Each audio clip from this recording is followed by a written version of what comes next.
Tere tulemast Tiiu õhturännakute podcasti, mina olen Eha Kruus ja minuga on täna siin Mati Kaal. Ja meil on teemaks valitud loomade magamine, et mismoodi siis loomad magavad ja mida oleks inimestel sellest õppida. Tere tulemast, Mati! Tere! Ja alustuseks võib-olla räägiksid paar sõna sellest, et mida sa oled üldse teinud, et sa ei ole nüüd looma ja direktor, kellena sind tegelikult ju ikka veel teatakse ilmselt. Sa ei ole nüüd juba 9 aastat.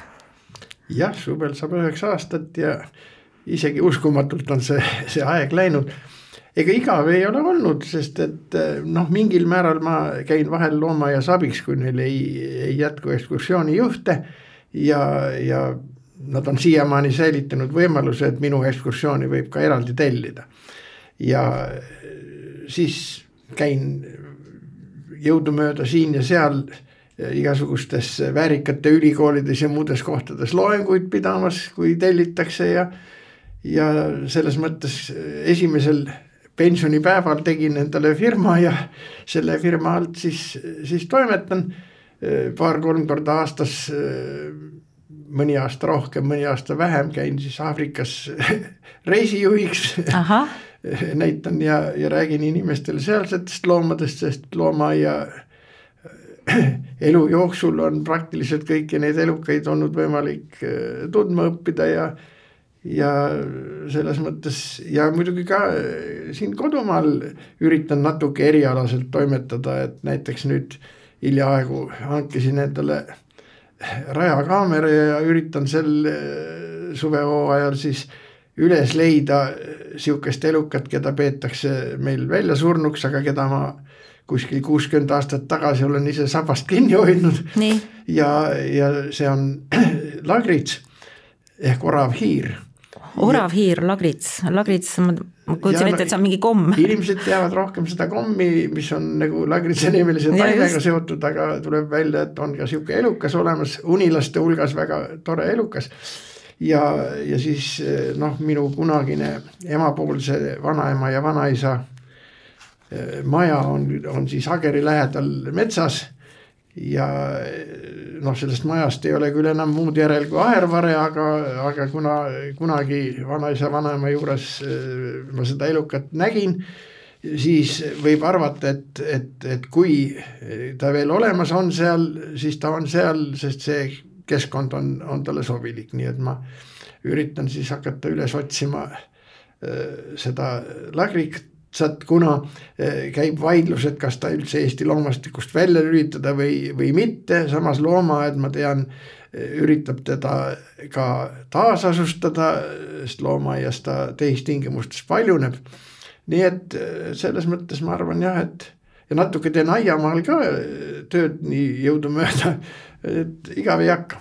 Aga see lagrits, et on ta siis oravhiir, et on ta kohe saba taga? Tal ei ole kohev saba, vaid tal on tutiga saba.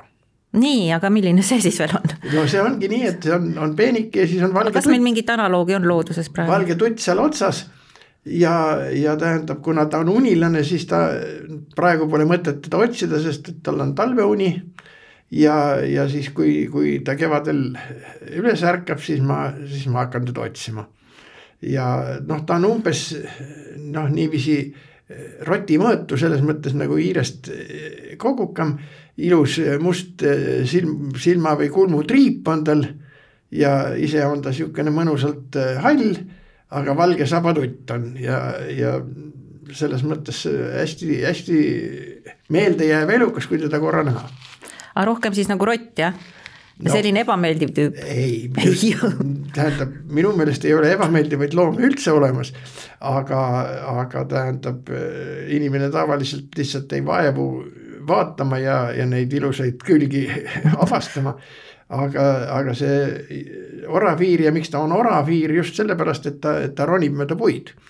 Et ta ei toimeta üksnes maapinnal, vaid üsna palju toimetab puude otsas ja ka talve unne jääb enamasti kuskile puuõnsusesse, nii et selles mõttes see on see, miks teda oravhiireks kutsutakse ja kuna ütleme inimese niisuguse hoiakus on sedasi, et rotti peetakse nagu natuke rohkem võib-olla niisuguseks no nagu minagi ütlesin. Mitte väga meeldivaks loomaks, siis ei ole ta mitte orav rott, vaid on orav hiir, kuigi ta on oma keha mõõtmetelt pigem roti lähedane. Ahah, ikka pigem. Ja rott, kes elab puuõnsustes. Ja magab talveund. Väga põnev. See on tõesti tore. Ma hoian pöialt, et sa selle üles leiaksid. See oleks tore küll, sellepärast, et igatahes mingil määral sama, ütleme, loodusmaastiku massiiv kusagil ütleme, mingi 40 aastat tagasi oli kindlasti Laitses, sest et seal oli sedasi, et natukese hilinemisega jõudis see info loomaaeda, et väga imelik rott oli kellelgi aiamaal ja see oli selle labidaga maha löönud ja maha matnud ja siis loomaaia poisid käisid, kaevasid selle ülesse, sest see kirjeldus oli väga niisugune ootustandev ja osutuski lagritsaks, mis sinna oli maetud, nii et selles mõttes viimane informatsioon on sellest. Et ühel oli selline kurb. Ja samas ütleme see Laitse ja Ageri ja see on nagu üks niisugune loodusmaastiku massiiv, aga ma siis otsustasin nagu sealt vanaisa vanaema maja kandist kõigepealt otsima hakata. Nii et natuke juba jõudsime ka oma tänasesse teemasse, milleks on loomade uni. Ja tõsi ongi, et osad loomad ju lihtsalt magavad talveund, et mis tundub nagu eriti mugav variant või? Jah, tähendab, see on kohastumine talvisele toidupuudusele.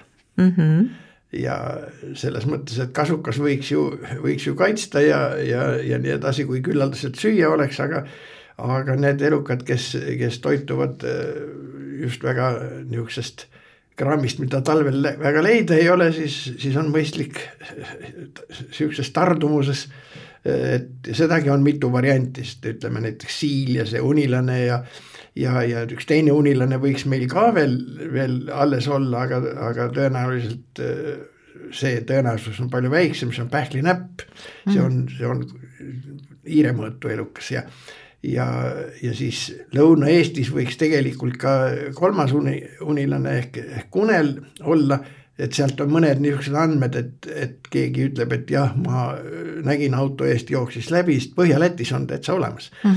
Ja küllap ta käib seal Lõuna-Eestis ka, aga teda ei ole.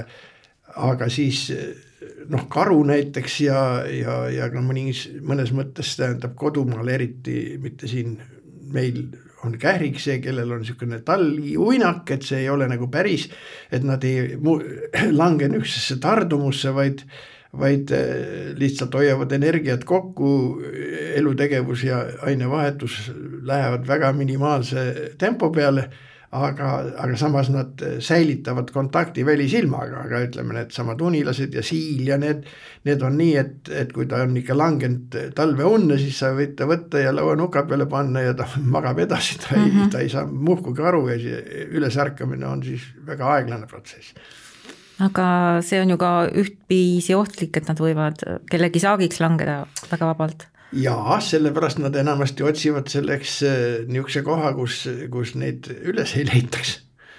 Et siil ju läheb enamasti paksu lehe uniku alla ja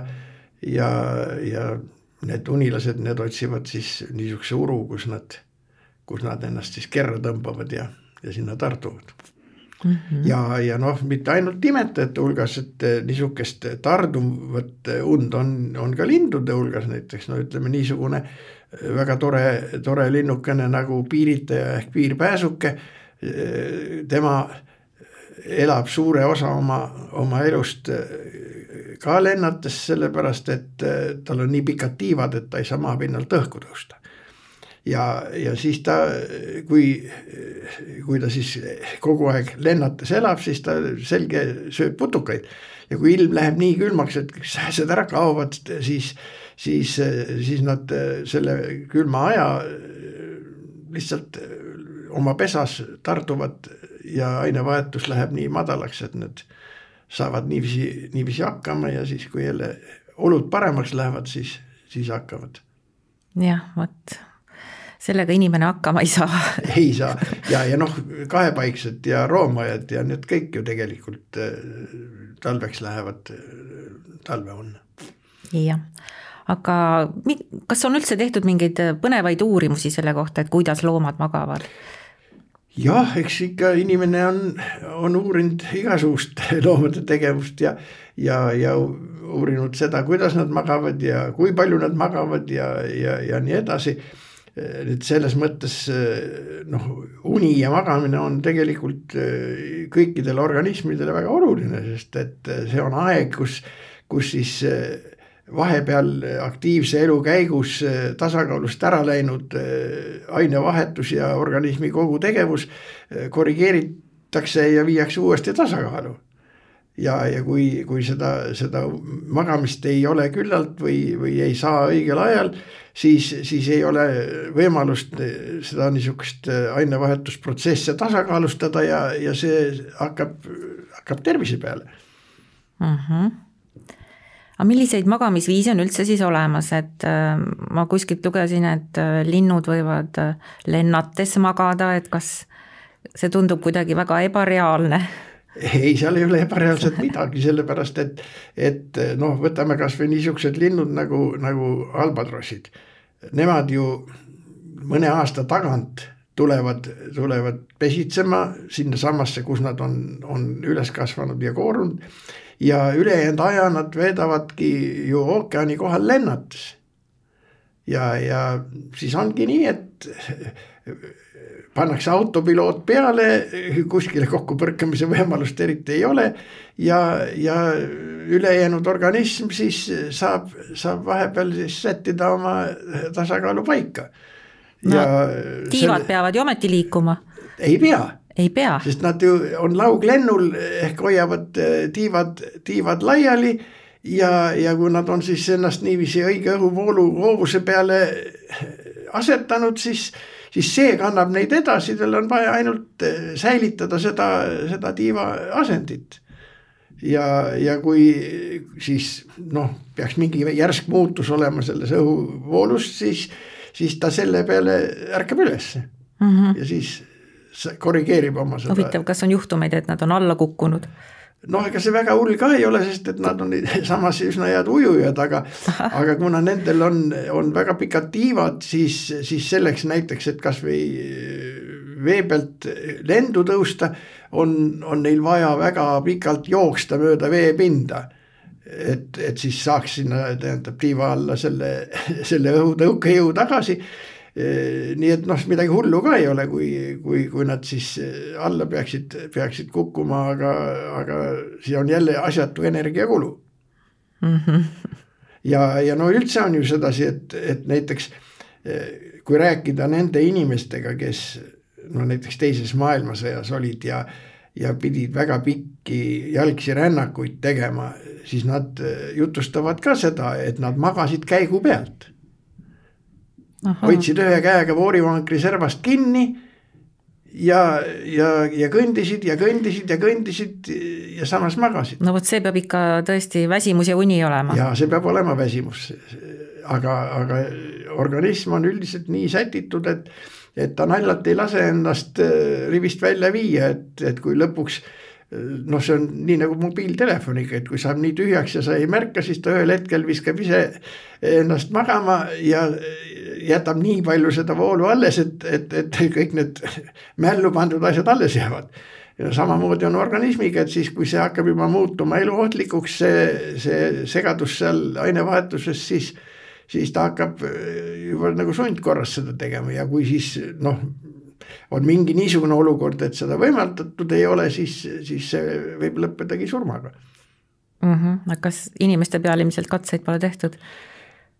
Vaat ei tea neid asju võimalik, et kuskil koonduslaagrites isegi tehakse siiamaani, sest et me teame neid Vene gulage, kus hulle asju tehakse, tähendab ja väidetavalt ju kas või siin viimase aja sündmused võisid olla põhjustatud sellest, et ei lastud magada neid dissidente vanglas. Mis sündmused täpsemalt? See mis ta nimi oligi nüüd see poiss, kes tuli tagasi Saksamaalt pärast seda, kui teda mürgitatud oli. Navalnõi, jah, tähendab siis nii palju kui kuulda on olnud, siis teda viimasel ajal tähendab pandigi seal külma käes kõndima ja ei lastud nagu magada, et see näiliselt õnnetu surm on ilmselgelt tapmine. Kohutavad asjad, jah. Ja. Aga lähme siis loomade juurde tagasi, see on toredam teema. Jah, see on, inimese loom on kõige hullem elukas, kes maa peal. Kahjuks küll. Aga see, kuidas rändlinnud siis magavad, et nemad peavad ikka maa peale tulema? Nende hulgas on ka nii seda kui teist, et selles mõttes on eriti suuremate lindude puhul on see, et nad saavad ka mingil määral lennu pealt magatud, aga väiksematega on natuke keerulisem. Aga magama nad ikkagi teatud aja tagant peavad, nii et sellest ei pääse keegi.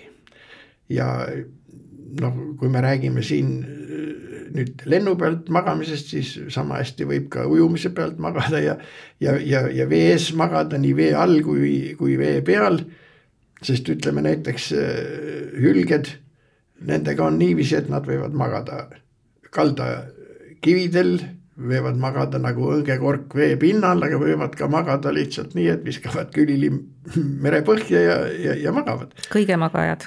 Ja seal juures võimaldab seda see, et nendel on lihastes niisugune aine nagu müoglobiin, mis on hemoglobiini sarnane ja suudab samamoodi siis hapnikku siduda. Nii et nad võtavad nagu hapniku aku kaasa ja siis magades on energiakulu on ju minimaalne ja siis niisi magavad. No ütle nüüd, see oskus kuluks ju inimesele ka väga hästi ära. Tähendab, inimesel põhimõtteliselt on ju suur enamus paljusid oskusi olemas. Aga tähendab, me oleme nad ära unustanud või ei oska neid kasutada lihtsalt. Muidugi vee all magamiseks peaks olema siis võimalik tõmmata nina klapid kinni, mida meil ei ole, nii et päris vee all magamiseks meil nagu enam füüsilisi võimeid ei ole, aga magamise võimalus on tegelikult palju suurem, kui inimene oskab seda reeglina kasutada. Et selles mõttes on meil loomadelt väga palju õppida, sest loomad oskavad ennast välja lülitada erinevatest olukordadest ja erinevatest tegevustest peaaegu nagu lahklülitiga. Et energia on ju ikkagi lõppude lõpuks see, mis on kõikide nende maailma protsesside jaoks vajalik ja selles mõttes on niiviisi, et loomad hoiavad energiat väga hästi kokku. Et näiteks ütleme seal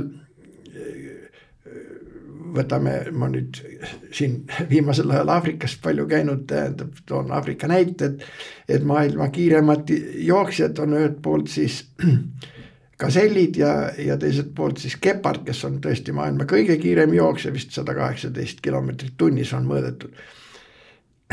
Aga õnneks see gepard väga pikalt ei suuda niisugust tempot pidada, et oma selle kiiruse saab ta üles kiiremini kui Lamborghini auto, aga samas siis, kuna ta südameindeks on väike, siis ta väga pikalt seda välja ei kanna ja kui siis õnnestub sellel antiloobil, kes küll suudab jooksta ainult kuskil seal 8-90 kilomeetrit tunnis, aga selle eest on väga osav võikleja, et ta oskab siis nagu jooksu pealt hüpata kõrvale, siis gepard paneb siis otse jälle või peab siis suure kaarega pöörama, siis kui gepardil on võhm väljas, siis gasell ei pane mitte jumal teab kuhu ja ei hakka paanitsema, et mis nüüd edasi saab, vaid hakkab rahulikult sööma, lülitab selle tegevuse välja ja gepard hakkab lõhtsutama ja seda ühte tegevust ei kanta enam meeles, inimene räägib pärast nädal aega, et vaat mis kõik oli ja nii edasi. Inimene läheb väga närvi ja just, ta üldse ei valitse ennast. Aga loomad kasutavad oma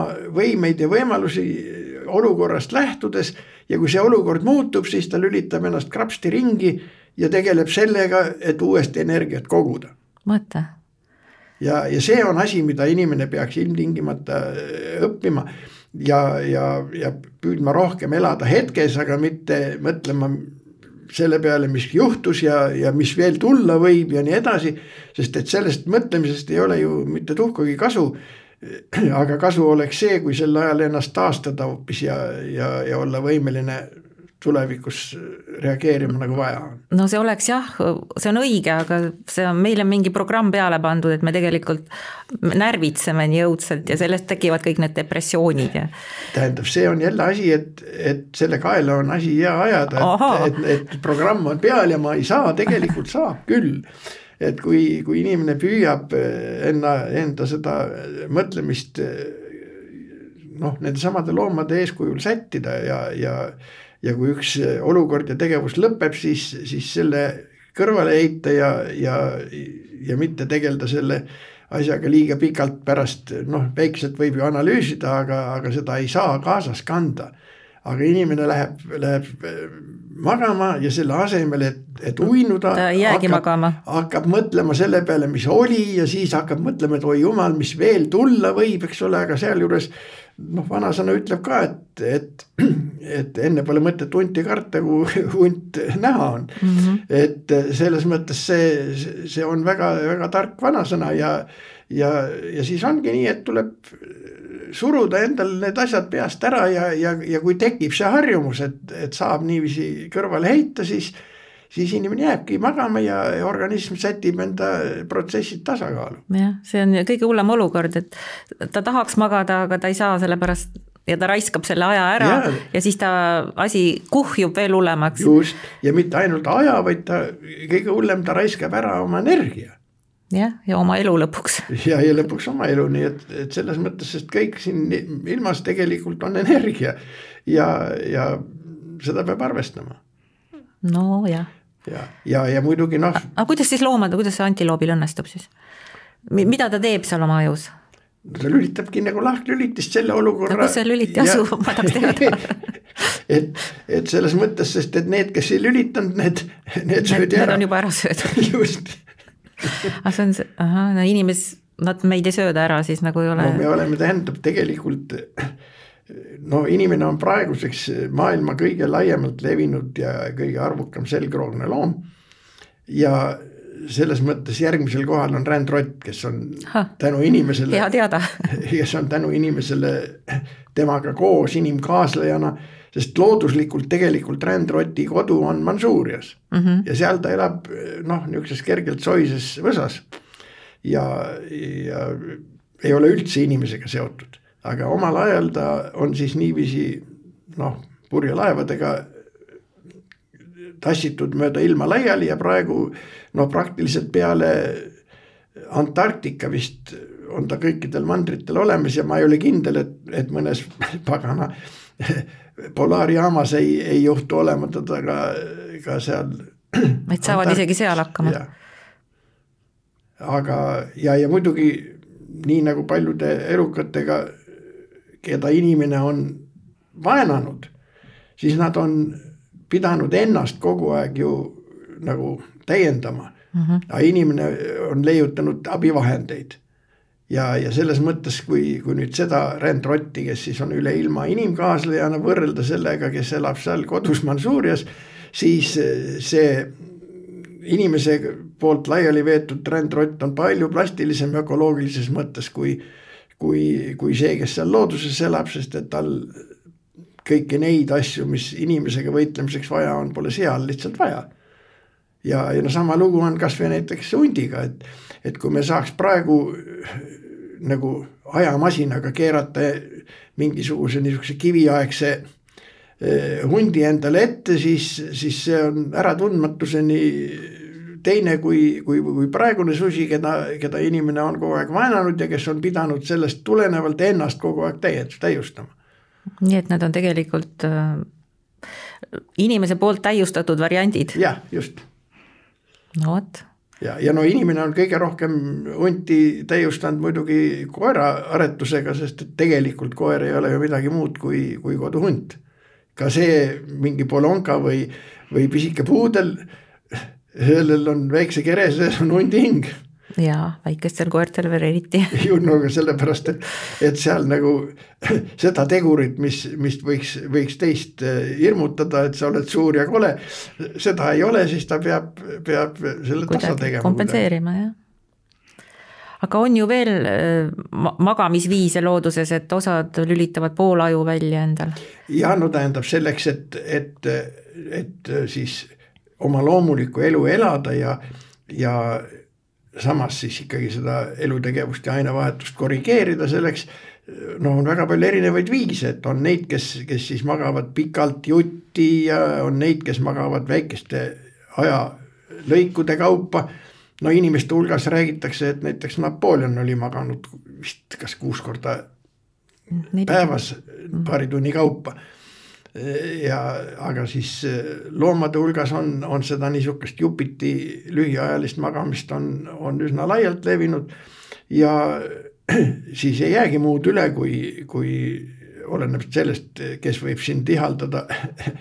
Sest mõned loomad ju näiteks ei poegi magamiseks kuhugi asemele, vaid suudavad koguni püsti jala peal magada. Et no, inimesel ei ole seda võimalust, et ta oma liigesed kuidagi lukustaks, aga väga paljud loomad, ütleme seal kas või hobuslased või kaelkirjak või nemad suudavad liigesed lukku panna ja siis püsti jala peal magada. Põhimõtteliselt see hobune on seal koplis aga ta tegelikult magab või? Ja, seisab püsti. Just tähendab, eriti ratsahobused väga harva heidavad pikali, varsad magavad pikali, aga täiskasvanud magavad rahulikult püsti ja inimesega on see, et nii kui ta magama jääb, nii nõksti põlved lähevad alt ära, et ma mäletan omal ajal ma elasin Kivimäel, aga koolis käisin reaalkoolis kesklinnas ja siis oli niiviisi, et õhtul kui Soome televisioon ära lõppes, siis lugesid veel raamatut, tol ajal küll ei olnud mobiiltelefone ja muud niisugust sotsiaalmeediat, kus olla, aga ja, siis olid aga huvitavaid raamatuid oli lugeda ja siis jäi see uneaeg teinekord väga lühikeseks ja kuna siis tuli pool tundi sealt Kivimäelt hakata bussiga sõitma kesklinna, siis oli sedasi, et me tol ajal oli nii, et bussil olid 3 ust ja keskmist ust ei tehtud kunagi lahti, see oli kogu aeg kinni, nii et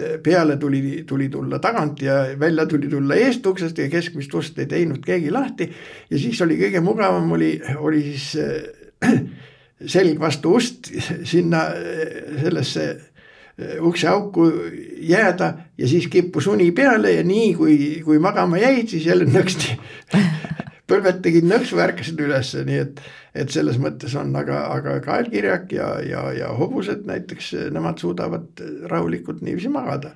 Ja mõnikord, kui näiteks kaelkirjak siis mitte püsti ei maga, vaid tegelikult umbes, kui ma õieti mäletan mingisuguse 10% siis on seda aega, kus ta püsti ei maga, vaid ilmselt teatud määral tahavad ka kossid puhkust saada ja korrigeerimist, siis ta heidab oma pika kaela üle selja, nii et toetab pea teisele poole maha, sest et tal on ju nii pikk kael, et kui ta seda peaks püsti hoidma, siis ei saa ju ka magada.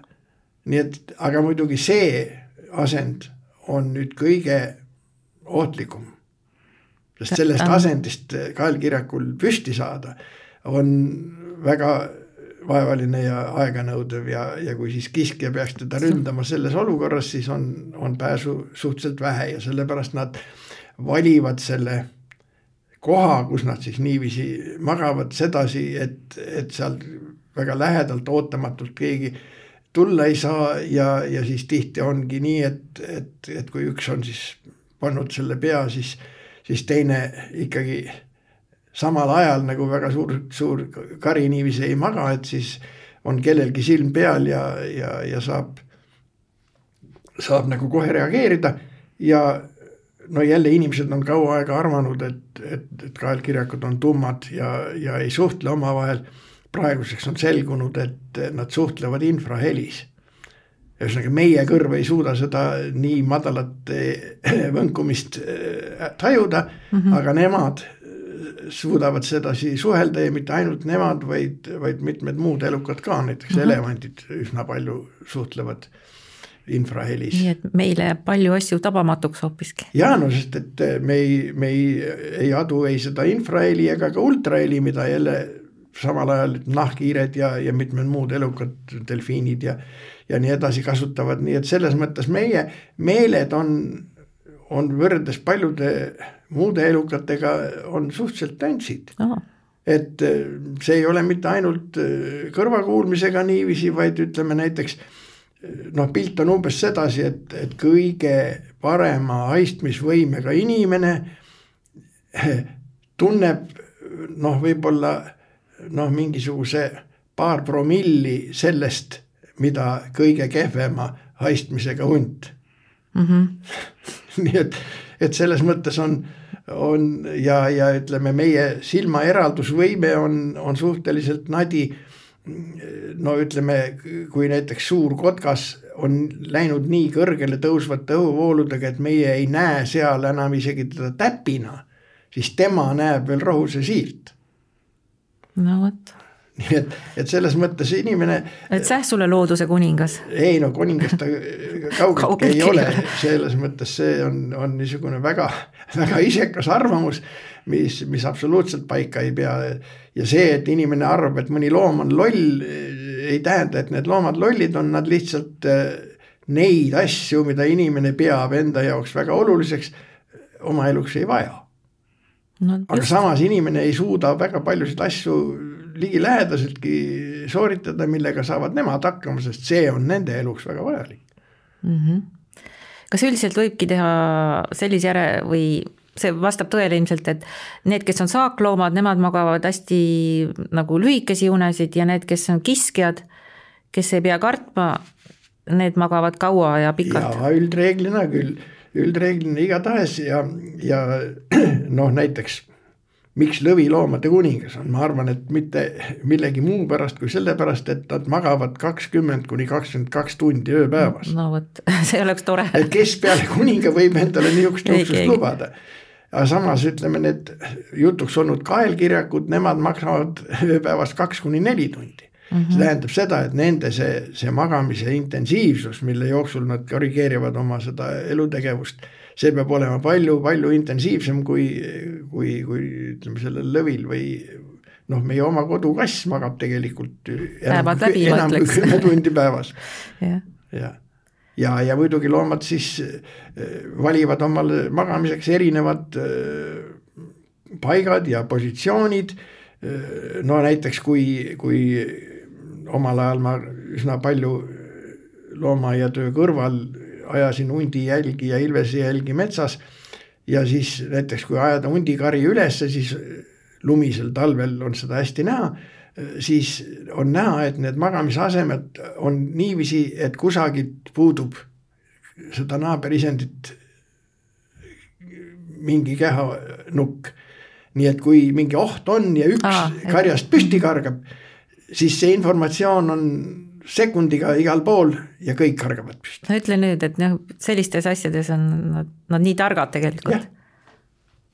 Jah, tõesti. Ja selles mõttes on ja muidugi inimene ei saa sellest tihti aru, et siis loomadel on need võimed teistsugused, näiteks looma ja hülged väga tihti magavadki põhjas pikali.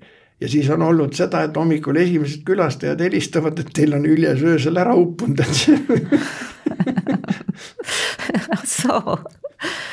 Sest nüüd on mobiiltelefonid ja inimesed helistavad. Inimesed tunnevad muret. No just, aga nad ei tule selle pealegi, et hüljes suudab sedasi magada. Ja ütleme, inimese lähemad sugulased, ütleme šimpansid näiteks, nemad teevad igal õhtul ja orangutanid täpselt samamoodi, teevad omale ööpesad. Teevad küljealuse ja võib ju sadama hakata, vihmamets, kus nad elavad, siis tükk aega näevad õhtul vaeva, et siis endale korralik ja teevad seda igal õhtul, sellepärast, et sellesse samasse kohta nad ju tagasi täpselt ei tule, sest nad liiguvad nii, nagu neil, eks ole, parasjagu mingi söögiobjekt on valmis saanud. Ja selles mõttes näiteks on paljude loomadega niiviisi, aga ka loodusrahvastega, et kui see kliima muutub, siis läheb natuke see looduse rütm sassi ja kui siis on elatud kogu aeg nii, et nüüd saab üks saakliik valmib ja siis teine ja siis kolmas ja nii edasi, siis see on aasta sadu, kui mitte tuhandeid kestnud rütm ja kui nüüd siis selle kliimamuutuse tõttu juhtub niiviisi, et nad enam ei õitse selle ja ei vilju selles järjekorras, nagu nad on seda kogu aeg teinud, vaid korraga võib olla nii, et need, mis üksteise järel tulid, on parasjagu valmis ühe korraga ja siis tuleb auk, kus pole väga midagi võtta ja see tekitab nii loodusrahvastele kui siis meie sugulastele ja muudele elukatele metsas probleeme. Nojah, muutuste eest ei ole me kaitstud. Ja sinna ei ole midagi parata. Loodetavasti suudab inimene ehk midagi ette võtta, sest et ta on praegu ikkagi jõudnud juba sellesse mahtu selles ülejäänud looduses, et ta suudab mõjutada, selles mõttes nimetataksegi ju praegu antropotseeniks seda ajastut, mis meil praegust on, just rõhutades seda, et inimmõju ongi see, mis väga palju dikteerib. Aga kas seda on ka uuritud, kas loomad unenägusid näevad? Ja seda on uuritud ja uskumatu und näevad isegi krokodillid, rääkimata siis meie lähematest sugulastest, imetajatest ja lindudest, tähendab selles mõttes, sest et on ju uuritud inimese puhul ja see on täpselt samamoodi ka siis muude elukate puhul, et uni koosneb mitmest erinevast unest ja siis see, kui inimene seda und näeb ja samamoodi mõni teine elukas und näeb, see on siis üks unetüüp ja ülejäänud aeg on siis see on nagu REM-uniaks nimetatakse seda aega, millal und näeb ja igaüks võib ju vaadata kas või näiteks oma koera, kui tal kodus koer on, et koer magades teeb igasugu liigutusi ja asju, on sel ajal, kui ta REM-unes on, et ta käpad võivad liikuda ja nii edasi, tähendab, samas magab ta täiesti, see tähendab, et nüüd ülejäänud kehaosad siis elavad kaasa sellele unenäole. Nii et ja samamoodi linnud ja ma ütlen isegi krokodillidel on tähendab. Kuidas seda uurida saab, kuidas sellest aru saab? Tänapäeval on võimalik panna ajusse igasugu andureid. Nii inimestele kui muudele elukatele ja seda, eks ei pea ilmtingimata isegi füüsiliselt aju torkima, vaid saab neid andureid panna ka kaugemalt asju lugema ja selle järgi saab kindlaks teha, mismoodi parasjagu see uni käib. Tänapäeva tehnika võimaldab igasuguseid niisuguseid uuringuid, mida veel võib-olla isegi 100 või ka 50 aastat tagasi ei osanud keegi ettegi. Ei osanud undki näha. Ei osanud undki näha, und nähti, aga mitte sellest. Aga mida nad seal unes siis näevad? Eks nad näevad samamoodi nagu meiegi und näeme, sest tegelikult me arvame. Me näeme igasugu absurdseid asju. Jaa, aga selles ongi asi, et samal ajal tähendab aju tegelikult kustutab neid faile, mida vaja ei ole. Ja siis me neid nagu näemegi ja sama asi on muude elukatega. Et see ei ole mingi niisugune kindel süžee, et nüüd näeme täis filmi ära selleks. Kahjuks mitte, muidu võiks küll. Et selles mõttes jah, need asjad. Nii et ega inimese loom ei ole tegelikult väga palju erinev sellest muude elukate seltskonnast. On väga palju sama asju, me tihti ei taha seda tunnistada, aga see on täitsa olemas. Jah, aga Meil jäid võib-olla rääkimata mingisugused toredad loomad nagu delfiinid või nendel on vist siuke huvitav asi, et nad magavad nii merepõhjas kui seal peal ja neil on kuidagi aju. No tähendab see delfiinid ja ka muud vaalad, kes terve oma elu peavad veetma vees, sest et nendel erinevalt hülgeist ei ole seda võimalust, et nad tulevad kuivale maale ja vastupidi, kui nad kuivale peaksid mingil põhjusel sattuma, siis nad, kogu see nende organism on tegelikult arenenud ju nii, et veekeskkond, mis teeb neid palju kergemaks. Ja niisugused elukad, kui nad satuvad kuivale, siis nad enamasti lämbuvad ära, sellepärast, et see keharaskus lihtsalt surub nende kopsud kinni. Ja siis aju kuidagi pooleldi töötab, käivad pinnal ja siis lähevad tagasi. Ja vaalalistel samamoodi nagu hüljestel on tegelikult see müoglobiin, mis võimaldab neil väga pikalt, nad suudavad ju sukelduda kilomeetri jagu ja niiviisi, mida ei oleks võimalik teha lihtsalt selle õhuga, mis nad kopsu tõmbavad pinnal olles. Ja sama asi on ka magamisel, et nad suudavad vees olla, reguleerides seda oma asendit, on mõned, kes magavad püsti vees, tähendab vertikaalselt, on neid, kes magavad horisontaalselt vees, et selles mõttes see püsti asend on mõnes mõttes kasulikum, sest et see märgatav osa on siis väljapoolt veekeskkonda on väiksem ja selles mõttes see. Nii et see mitmekesisus, kuidas elukad magavad, mis asendis, mis pesas või asemel või see on niivõrd erinev, et uskumatu ja näiteks seal, kus nüüd ütleme näiteks seal troopika lähistel, kus teinekord ööse ja päeva temperatuuri vahe on väga suur, seal magavad ahvid näiteks niiviisi, et nad on tropis. Kallistavad üksteist ja siis ongi niiviisi, et kui väljapool jahe hakkab, siis ta sätib ennast, pugib sinna kuskile vahele ja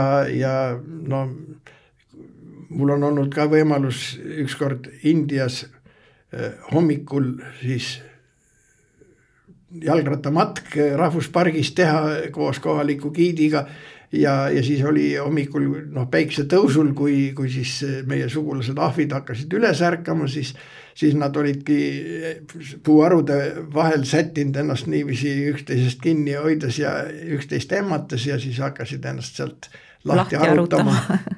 Ja mitte ainult seal kuskil troopikas ja mitte ainult imetajad, vaid siin eelmine nädal oli Postimehes pilt ja juttu sellest, kuidas sabatihased, kui ilm läheb väga külmaks, siis moodustavad niisuguse palli, millest need pikad sabad on väljas ja suudavad siis niiviisi vältida seda kehatemperatuuri kadu. Nii et selles mõttes loomade vajadused on väga erinevad ja sellest tulenevalt siis ka kõik need magamised ja toitumised ja kogu päevarežiim, sellepärast et see on kohastumine selleks, et olla selles keskkonnas, mis on neile ette nähtud. Aga kas selliseid loomi on ka, kes üldse ei maga? Ma arvan, et ei ole. Et isegi juhul, kui me arvame, et nad ei maga, siis me lihtsalt ei adu seda, et nad magavad. Et kui saaks siis nagu samal ajal uurida nende ainevahetuse protsesse, siis on näha, et ikkagi see periood peab olema, kus nad seda korrigeerivad. Kõik need teod ja kõik nemad ikkagi nad peavad selles mõttes oma seda elutegevust korrigeerima ja tigudega ongi ju väga lihtne näha, tähendab, kui on kojaga tigu, siis nad tõmbavad ennast sinna kotta sisse ja mis ta seal teeb, siis magabki. nii kulub kõige vähem energiat ja samas on võimalus siis korrigeerida seda ainevahetust ja see ei tähenda seda, et nad nüüd mõtlevad, et nüüd hakkan korrigeerima. See on lihtsalt evolutsiooni käigus välja kujunenud, et nendel tekib see periood, kus nad siis on niisuguses puhkeseisundis, et organismi protsessid saavad tasakaalu minnast. Selleks, et parasjagu toimetada mingisuguse elutegevuse valdkonnaga, mida ei oska ju keegi ettegi näha, siis organism suudab mobiliseerida ennast nii ja naa, aga sellega läheb see niisugune rahulik tasakaal paigast ära ja siis ongi vaja magada, et see asi kõik uuesti, see on nii nagu ütleme, viskame kivi vette ja tükk aega kulub enne, kui see vesi jälle uuesti vaikne on. Aga kas loomadel on unehäireid ka nagu inimestel? No kõik sõltub sellest, mis tingimused neil on. Vanasti räägiti palju Armeenia raadio anekdoote, üks küsimus oli, et kas koer võib põdeda infarkti ja vastus oli, et võib, kui talle antakse inimlikud elutingimused. Nii et selles mõttes on see, et kui enamasti on see muidugi inimene, aga võib-olla mõnikord ka mingi loodusnähtus, mis segab, ei lase teda magada. Et selles mõttes võib mõne uuringuga täielikult rappa minna, sest et ma kunagi lugesin ühte niisugust uuringut, kus siis oli kogu aeg jälitatud kiskjat ja siis tehti pärast järeldus, et ta murrab nii ja nii palju ja need numbrid olid kohutavalt suured.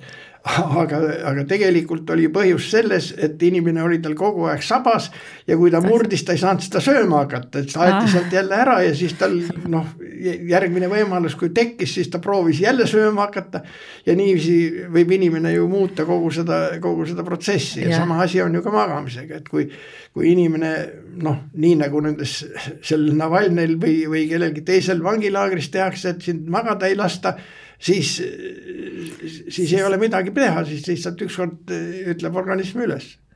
Aga sellist asja ilmselt ei ole, et mul on täna depressioon ja... Ei, ma seda räägingi, et tähendab esimene asi, mida kõige rohkem... Aga ma mõtlen looduslikult niimoodi. Mida kõige rohkem on vaja inimesel õppida loomadelt on see, et ei tasu kaasas kanda neid eelnevaid tegevusi, vaid tuleb ennast välja lülitada. Ja, aga kas loomadel on seda insomniat ehk...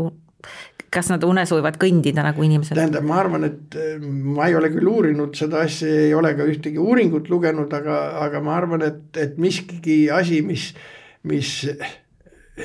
inimese loomal on, ei ole võimatu, et see on ka teistel elukatel. Jah, arvata võib. Koeri on ju vist nähtud ka kõndimas niimoodi. Siin ongi see sama asi, et koeral on inimlikud elutingimused. et kui hundid ei käi ilmselt ringi siis metsas. Keegi pole seda asja uurinud, aga põhimõtteliselt saab kõigil olla see sama protsess, mis on inimesel ja mis seda tekitab, sest eks see on tõenäoliselt suuresti seotud ka sellega, et kõik need ajuosad ei saa ennast tasakaalu viia ja... Aga meil on selline rahulik Tiiu õhturännakute podcast, et ma hea meelega nüüd, meil järgneb siin alati nagu meditatsioon lõppu ja täna on meil tulemas tasakaalu leidmise meditatsioon, aga meditatsioon on üks selline võimalus, et selline õhtune unerutiin endale luua. Aga kas sinul on ka mingi selline õhtune rutiin, mida sa teed, et siis rahulikult magama jääda? Tähendab, mina üritan oma hingamist viia sellesse rütmi, mis on magajal. Väga põnev. Aga saad sa rääkida sellest? Selleks ei ole mingit erilist tarkust vaja, tuleb natukene lihtsalt jälgida inimesi, kes juba magavad. Ja siis paneb tähele seda, et see on üks kindel rütm ja kui siis hakata seda tahtlikult, seda rütmi ise nagu kasutama ja samal ajal üritan ma lasta lihased lõdvaks. Täiesti lõdvaks. Kogu keha lihased. Kogu keha ei tunne nii palju, aga jäsemed on need, mida sa kõigepealt tunned ja kui sa lased nad niiviisi tahtlikult lõdvaks ja samal ajal teed siis endale sundkorras selle rütmi hingamiseks, siis ei märkagi, kui naksti magadki. Ja nii lihtne ongi. ja nii lihtne ongi. Aga mingit sellist rituaali, et lülitad teleka välja, teed midagi seal? Ei, no tähendab, ma teleka juurest ei magama, magan magamistoas ja siis on mul kõik asjad on kadunud, tähendab telekas ja raadio ja ma olen küll rohkem raadioinimene, selles mõttes mul esimene asi hommikul on see, et lülitan raadio sisse ja telekat vaatan selle järgi, kuidas programmi järgi mõni asi vaatamisväärne tundub, aga raadio on mul enamasti päeva otsa fooniks. Aga aitäh, Mati, selle väga toreda jutuajamise eest, et ma usun, et inimesed said siin midagi endale kõrva taha panna. Ja te kuulasite Tiiu õhturännakute podcasti, eelmiseid osi saate vaadata Õhtulehe veebist. Õhtulehe veebist näeb ka ajakirjas Tiiu ilmunud lugusid või otsige üles Tiiu Facebooki lehekülg. Aitäh! Palun! Lahkete mõtete sisendamise meditatsioon aitab sul saata endale lahked mõtted, et saavutada sügav rahu ja sisemine tasakaal. Leia endale mugav vaikne koht, kus saad rahulikult istuda või lamada. Lase end lõdvaks ja pingetest vabaks. Sul ei ole kuhugi kiirustada, siin ja praegu on kõik korras. Lase hingamine aeglaseks ja sügavaks. Tunne, kuidas iga hingetõmme viib vähemaks muresid ja pingeid. Tunne, kuidas iga väljahingamine toob sinusse rahu. Aeglaselt ja rahulikult hinga sisse ning aeglaselt ja rahulikult välja. Kui oled valmis, too oma tähelepanu südamele. Kujutle, et hingad sisse armastust, rahu ja headust. Kogud neid tundeid oma südamesse nagu sooja, pehmet valgust. See valgus täidab sinu meeled ja keha, jõudes iga hingetõmbega järjest sügavamale. Sa oled nüüd ühenduses oma sisemise rahuga.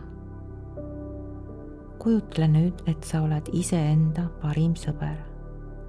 Sa oled lahke ja hooliv. Ütle endale, kui palju sa ennast hindad. Kui palju sa oled väärt rahu ja õnne.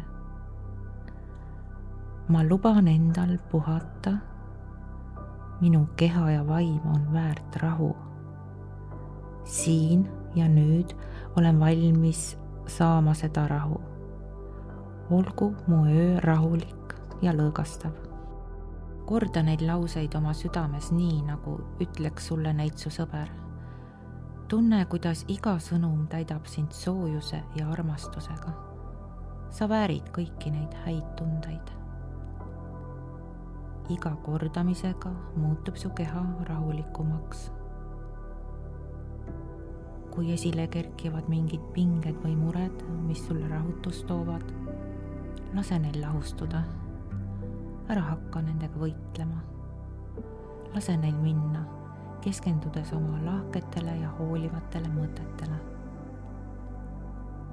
Lihtsalt ole siin ja nüüd ning tunneta lahkeid sõnumeid, mis su sees kõlavad. Kujutle, et oled koos armastava sõbraga, kes hoolib ja mõistab sind. Hinga sügavalt ja rahulikult, teades, et iga hingetõmme viib sind lähemale rahulikule unele. Kogu endasse rahu ja lahkuse energiat. Sa väärid puhkust. Sa väärid rahu. Ma luban endal puhata. Minu keha ja vaim on väärt rahu. Siin ja nüüd olen valmis seda rahu vastu võtma. Olgu mu öö rahulik ja lõõgastav. Jätka aeglast ja sügavat hingamist. Sa oled lubanud endale rahu, andestust ja armastust. Sa ei pea enam päevaste murede ega edasi lükatud tööde pärast muretsema. Uneaeg on mõeldud sulle täielikuks taastumiseks. Lõõgastus on kõik, mida vajad. Kõik on korras. homne päev tuleb uue energiaga. Head ööd ja rahulikku und!